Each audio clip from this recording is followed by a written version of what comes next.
Good morning, good people, and welcome back to another episode of Get Ready with Me and Devotion, where we get ready for the day and we talk about Jesus. It is beauty and Bible time, so let's get into it and start off our week.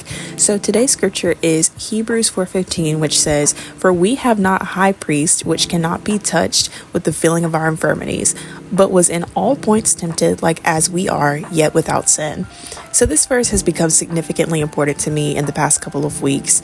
On my channel here, especially this year, I have become more vocal about my physical challenges and journey after scoliosis surgery. And if you want to follow along what I've been through and you're new here, my story is in a playlist called Scoliosis Journey for you to play catch up and just kind of follow along.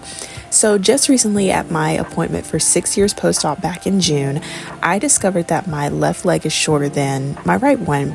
I had been feeling pain in my left side for a significant amount of time prior to finding this out, but never really, figured out what the main issue was. And so once this was told to me by my doctor and I started looking back at photos, I started seeing the proof of what my doctor had told me, and it had been occurring for several months up until this point.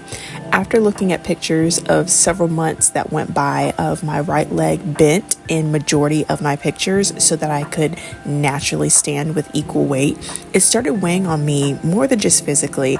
It became an emotional and mental toll because of the constant reminder of this problem. And when you have such a stressful and traumatic operation done to your body, you want to feel the closest thing to normal that you possibly can again. And when you are further in time than you are progress, in your mind, it can get to you and cause you to feel alone, especially as someone who has no reference point, like close friends or family who have experienced the exact same thing. And as much as you can explain it to friends and family, it's still an isolating feeling when you're going through that physical rock bottom. So this verse here, it emphasizes that Jesus, who is the bridge between God and us as our high priest, is not distant or detached from our struggles. Instead, he feels our weaknesses and conveys empathy because he experienced them himself.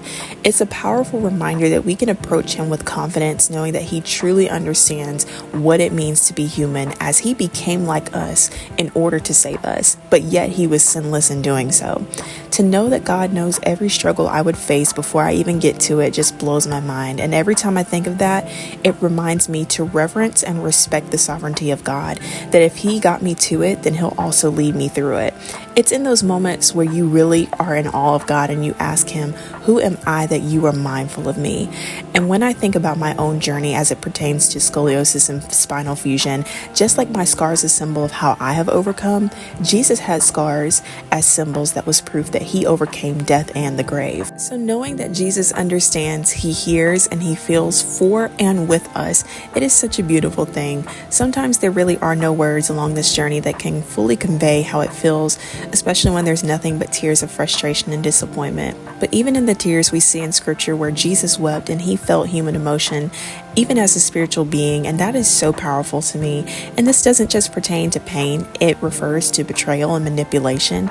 Jesus knew firsthand what it felt like to be betrayed by some of his own disciples, and that was God's message to us, saying that sometimes the people that are closest to you can do the most damage when you're the loyal one. So to anyone experiencing a rough patch or rock bottom season of life where you feel alone, Jesus is never too far away that he can't hear you, see you, or feel you. He is with you all the time, and he is always closer than you think. I love you guys so much, and thanks for getting ready with me, and I hope you all have a beautiful week.